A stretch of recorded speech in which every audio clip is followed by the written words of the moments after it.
Alright, well, it doesn't take a genius to figure out how to pull a carburetor off one of these things. Uh, Two-stroke carburetors are super easy. The only thing is they suck up a lot of crap and they get a lot of goop inside of them, and your pilot jets, your main jets, and it runs like crap. Sometimes you got to change your jetting around depending on your elevation, temperature. But I'm just going to show you how to quickly clean one of these carburetors. Super simple job. First, obviously, you're going to want to get your carburetor off. Each bike's a little bit different, but relatively super simple to get off. One of the big things here is you want to protect your slide and your needle. Just wrap it up, stick it on the bike. You don't have to completely disassemble it, but just keep it up so no contaminations get in there, dust bunnies or anything else from blowing or wind or anything from the shop gets on there. You want to keep that clean.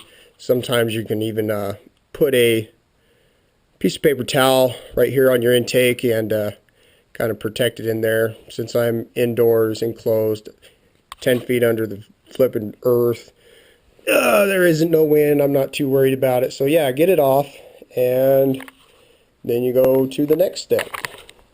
Alright, now that we got our carburetor off, we need to disassemble it and get it ready for the wash. So basically this is just straight off the bike. You pull the slide out the top, all that remains, and I showed you how to properly wrap it up. So now, what do we take off to get this washed? One of the first things we're going to want to do is we're going to want to take off the bottom bowl. Now if you didn't drain your bowl before you removed it just by running your bike, you know, with the gas, with the petcock shut off, then you can always remove the bottom bolt here. You don't want it dripping fuel all over your workbench and everything else, so you just want to take your 17mm wrench, loosen it up, and kind of just go over somewhere in an environmentally safe place like a garbage can or somewhere and drain your fuel out of there so you don't get it all over the place. So we're going to remove our vent lines, and we got two retaining clips on the rear side here that we're going to have to undo. When you undo your bolts, just like I'm going to explain at the very end, you want to undo them evenly in a crisscross pattern so you don't cause any warpage or damage your bowl in any way. So we're going to slightly cross pattern here. Don't loosen it all the way. They're pretty short screws, so usually on your second round you can go ahead and now remove each one all the way. One thing you want to not do is use a drill and screw. Let's remove our rear ones here first to get our vent lines off. So we're going to remove these two that have the retaining clips. Move those all the way. You want to keep everything nice and organized.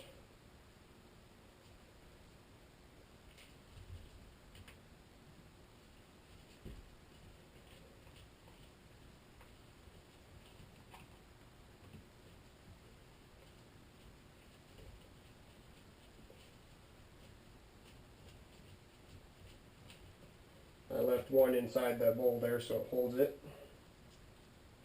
While we pull all these off, now you have these steel pinch rings here. Usually they're loose enough you can still pull your vent lines right off without having to move those. I like to just keep mine in like a bundle, like a harness, like this, and you just want to set it up somewhere out of the way. I'll leave this one on. This is just the overflow for the fuel, no big deal. So we'll remove our last one here.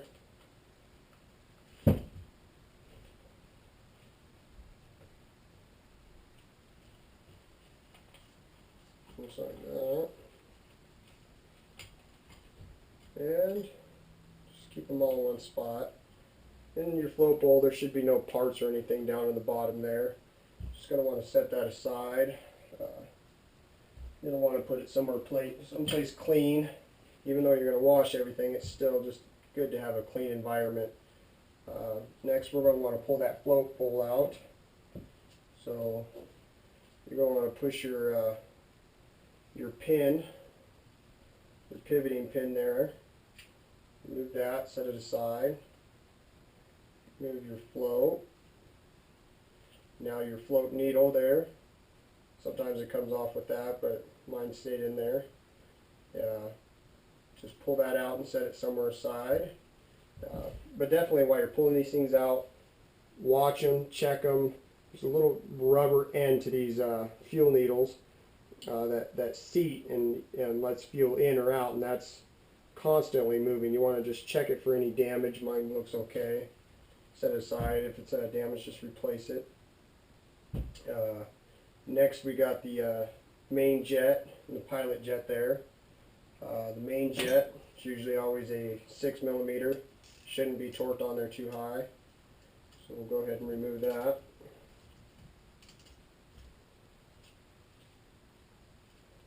We want to set that aside. Next, you're going to want to remove your pilot screw there. Sometimes they are a pain in the butt to get to, and I'll explain again at the end so you guys know they're a pain in the butt to get to because most screwdrivers kind of fatten up at the end, so you can't get it down in there. You can use a smaller screwdriver, but usually those get locked down in there, and you're just going to strip the head trying to use a tiny screwdriver like that. So I'll take usually a 3/16 flathead end that has a longer, and I'll sit it down in there, and that does lock in there really good. Now if you don't have one of these tools that fit right on here, you can always just use some pliers or something, but that will allow you to get it out without burring up the head. So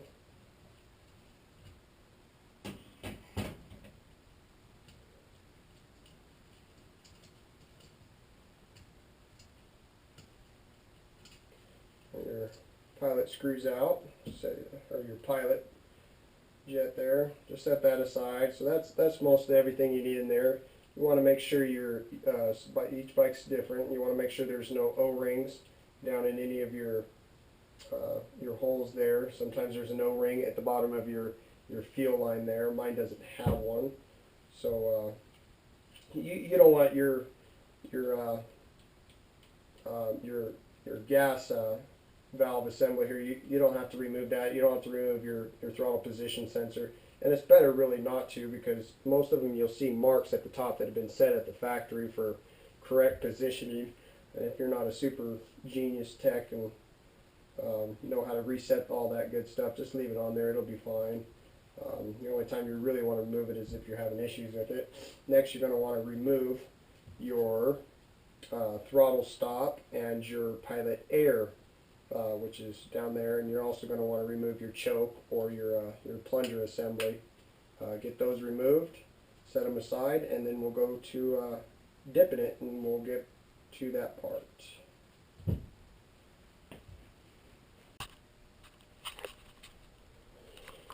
Alright, now we're on dipping your carb.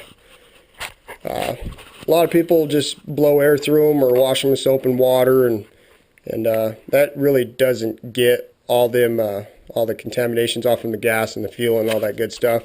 I like to use a chem dip. I just pick it up at AutoZone. They're actually pretty expensive, just under 30 bucks for this can, but it lasts forever. It comes with a tray and all that good stuff. But once we get your carburetor disassembled, you just stick your stuff in the handy little basket right here, just like that. I got the small parts on the bottom, and got the carb inside the dip, and I just leave it in there for 24 hours. Just keep your electrical out of there. The big thing is just to get the bottom of the carb immersed, and just let it sit there for 24 hours, and then once that's complete, I'll show you. We'll go ahead and we'll be dipping it in some hot soapy water, and then rinsing off the hot soapy water with some plain water, and then we'll blow dry it real quick. You really don't have to worry about rust, as it's aluminum, all that good stuff. So let's get that done. your main carb out of here. We're just going to kind of let it drip back into the can.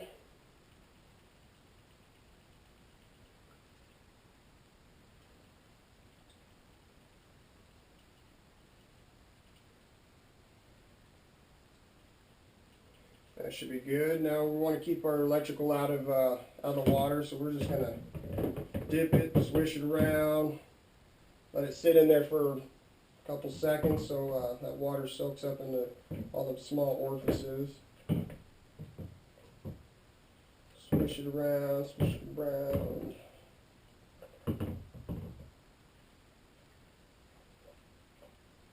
Turn it upside down in there a few times. Wishy-washy, wishy-washy. Carb come clean. Sweet. Alright, now we'll go to the rinse. Same thing, same process.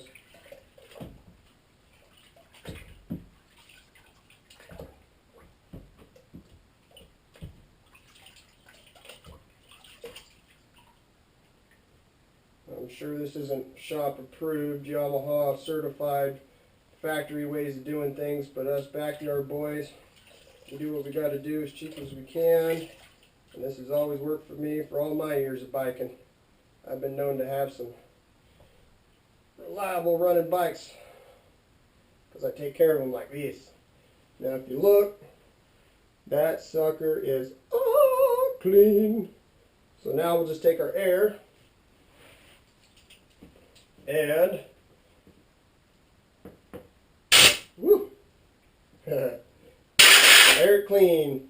You're going to want to watch out. Sometimes some of your carbs inside your fuel line there, they have a rubber O-ring that you really can't pluck out unless you take your time to do it.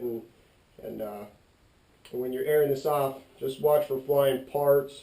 Make sure you don't shoot any O-rings out of there or anything that you missed in your disassembly. Most cars are the same, but they vary slightly. Some have O-rings, some don't. Some have screws other places, some don't. But just give it a nice distant air dry, and then you can kind of put it up through your main jet, blow through your main, your pilot jet, blow through your air, your ventilation lines there, and we'll go to the next step.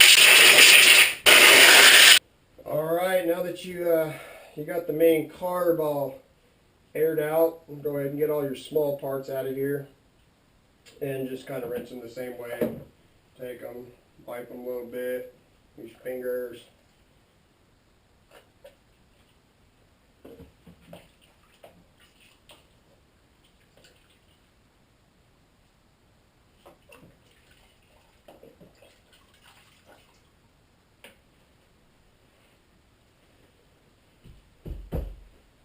If you look at that float bowl there,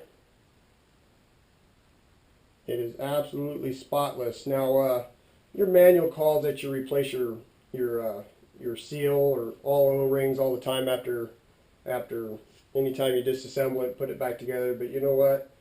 Sometimes us backyard boys, we make do with what we got. This one looks like it's going to still seal pretty well, so I'm going to go ahead and reuse it. It's really up to you guys, but sometimes these can get a little expensive. I mean, anywhere from $2.50 all the way up to 15 to 20 bucks for O-rings and seals and all that good stuff. So I think we got a few more uses out of this one, so we'll go ahead and air it just like you did the carburetor. You're going to want to air dry it.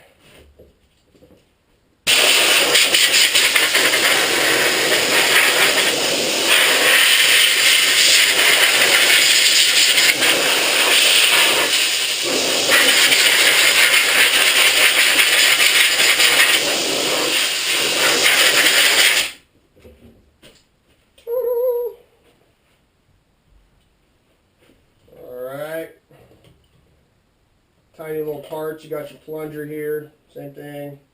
Doesn't need a whole lot of washing and rinsing. We'll stick that over there. We can air it later. Main jet here. And we'll go ahead and look through it in the light and make sure there's nothing wrapped up in there. If there is, you can usually take a bread tie or a smaller piece of wire and shove it through. And clean it out. We'll take our pilot jet here. Your pilot jet is really what gives people problems when their bike has a hard time running, and starting and all that other good stuff and running like crap, it's usually your pilot jet's got something in there. We'll check that one out really good, and that's it in the carb dip there. So your pilot jets, really, if they start getting gunked up and all that good stuff, they are so cheap, you might as well just replace it and instead of sitting there and try to plug it, unplug each little orifice in it. It's just too much of a pain in the ass, and start shoving wires through there where they're so small of holes. You could run the chance of enlarging them, and then you just won't have a accurate pilot jet. So if you do get gummed up in it, just go ahead and replace them. I mean, a few bucks, no big deal. And we'll go ahead and move to the next step. Now we got all the parts clean. We've got everything lined out here. Got our main jet, our pilot jet, our plunger, our throttle stop screw, and our pilot air screw here. Everything's been cleaned, dried. Now we just need to assemble it. So, definitely go through. I like to assemble things on the outside first. We'll start with our throttle stop screw here. Make sure your spring's still on there. We'll get it set in there. Now I measured it with a set of calipers before I pulled it out, so I can return it to the same spot. I don't have to sit there and run the bike and make a bunch of adjustments.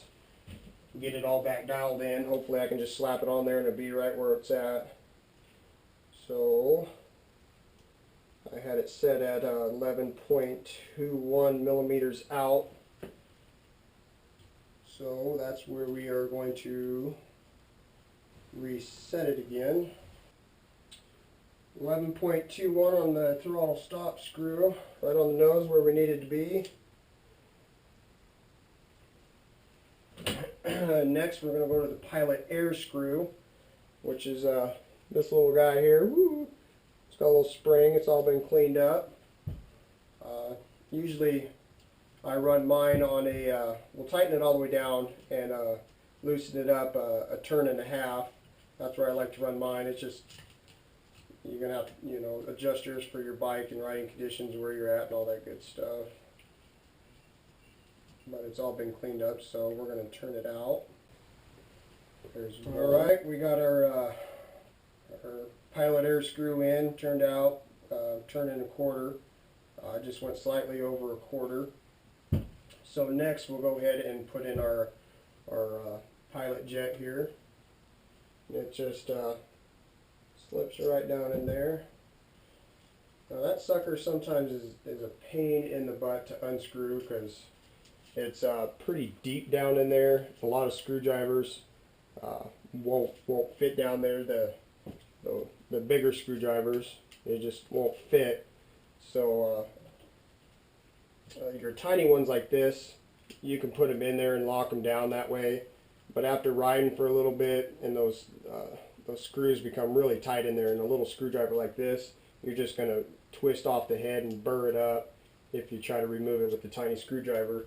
So I usually take one of these flatheads for 3/16 flathead for your other tools, and I just shove it down in there, and it just barely fits, and that sucker will be able to undo that. But we don't need that to tighten it in, just to get it out. So we'll get it in there. Doesn't need to be torqued down to 50 pounds of torque. So we'll give it a nice little snug turn with this. Okay. Now we shouldn't have any issues with that. Next we'll go down to the main jet here. We'll twist that in. That's usually a 6 millimeter. Again, doesn't need to be super torqued down. Alright, so we forgot the plunger here. I usually like to take care of things on the outside first. Since it is a moving part, just throw a little bit of lube on there. I'm just using a liquid wrench. It will just cut the friction down. Just kind of help keep things out of there, especially if dust gets down in there. It'll just kind of help make it stick the dust to the outside so it doesn't work its way down into your carb.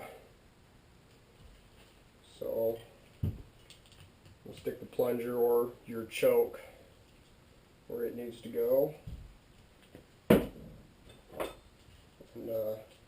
usually those are about a 14 millimeter. If it's not, it's probably about a 12.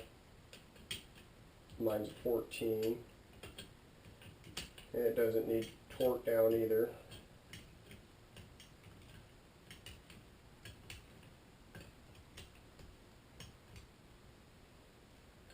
So there we go. The wrench doesn't fit in there 100%, so you just put a needle nose here, there, just give it a nice little lock down.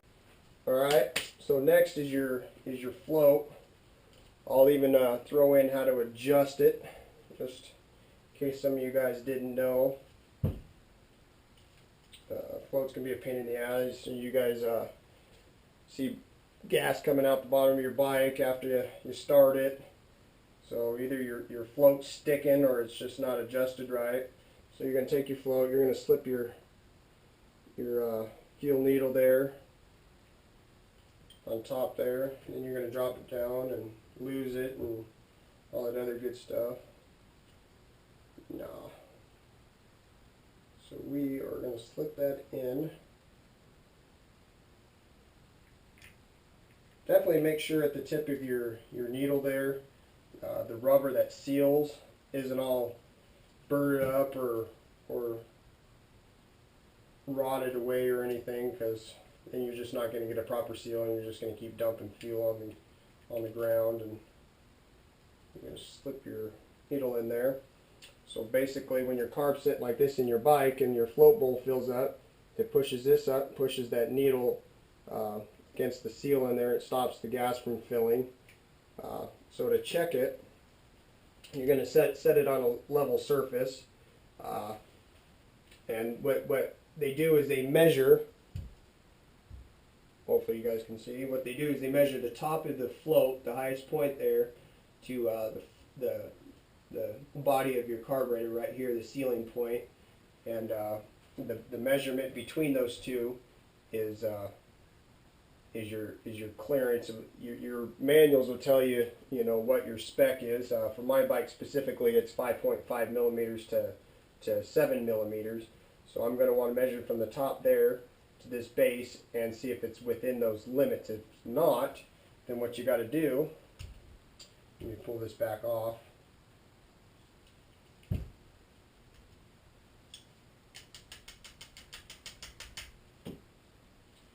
I don't have anything long and pointy. Yes, I do. I got a staple here. You're going to push your retaining pin back in here, pull it out, and you can get your float off again. And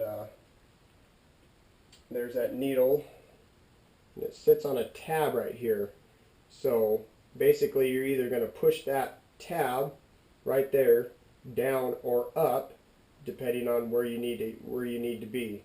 So measure it up, push it up or down, which will either adjust it and just get it into your spec limits. So that's what I'm going to go ahead and do. Alright, now we got the float on.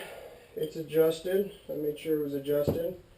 We're going to want to go ahead and rock and roll and put our bowl back on.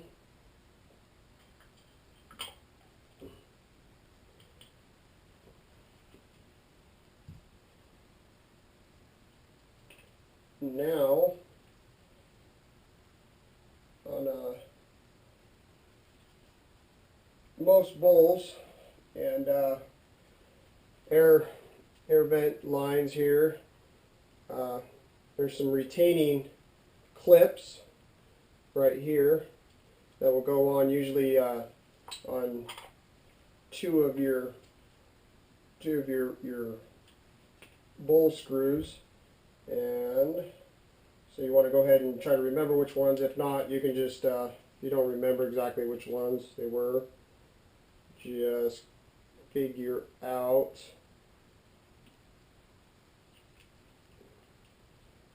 just kind of mock it up on there And now I remember that it's my two back screws that those clips are going to be on. So we'll go ahead and put the screws on the two front. Leave those two ones open on the rear. And the big thing here, the most important so you don't wear down your parts, is when you put these on and you torque them down, you want to do it evenly. You don't want to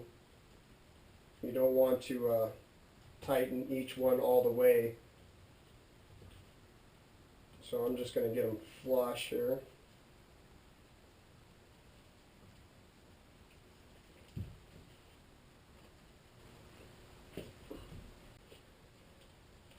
Alright, now we're going to fit this harness on here. Usually it goes on the, most of your hoses will run on the airbox side.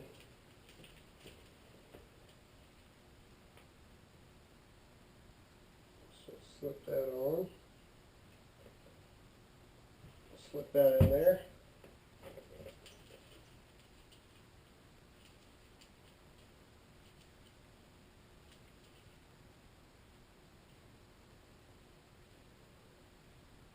Alright, I'll just use a pair of needle nose.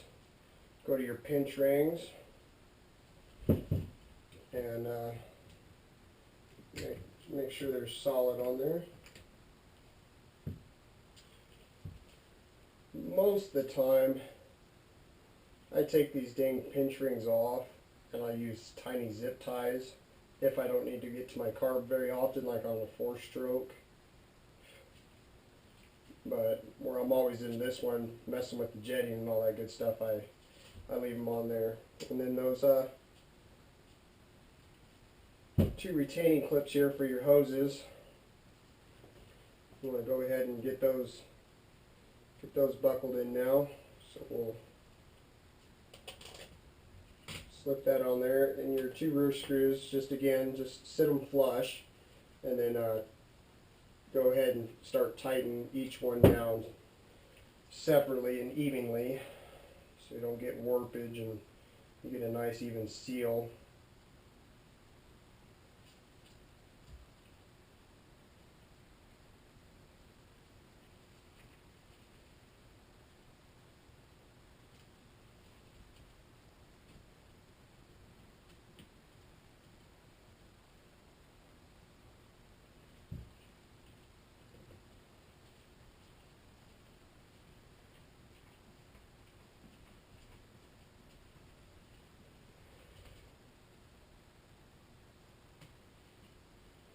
Alright, our carb's back together. And we'll go ahead and torque those down. So we'll do a crisscross. We'll get that nice little quarter turn there. Quarter turn. Quarter turn. We want to zigzag. Quarter turn, since there's not a lot of gap there. The second round here, I'll go ahead and torque it down. And just a helpful tip with these is, instead of just pressing hard down and turning it really, just give it a nice press in and turn so you don't start stripping your head.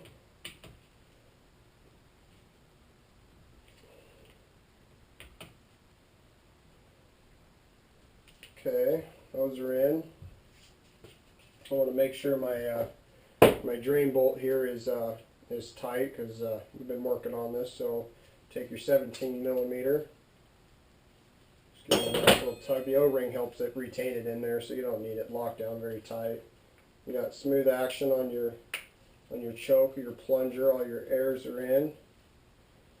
Now you got a clean carb and ready to install. So before I do that, since we've cleaned everything out of there, I'm going to take a little bit of 2-stroke oil, put some in a cap here, and where your slide's going to go in, I'm just going to kind of use my finger and put a nice little coat there. It doesn't need to be dripping or anything, just to help so you don't get metal to metal contact when you're reinstalling and damage any parts. It just helps a little bit. It's not necessary. It's not the manual. Just a little extra precaution I recommend myself.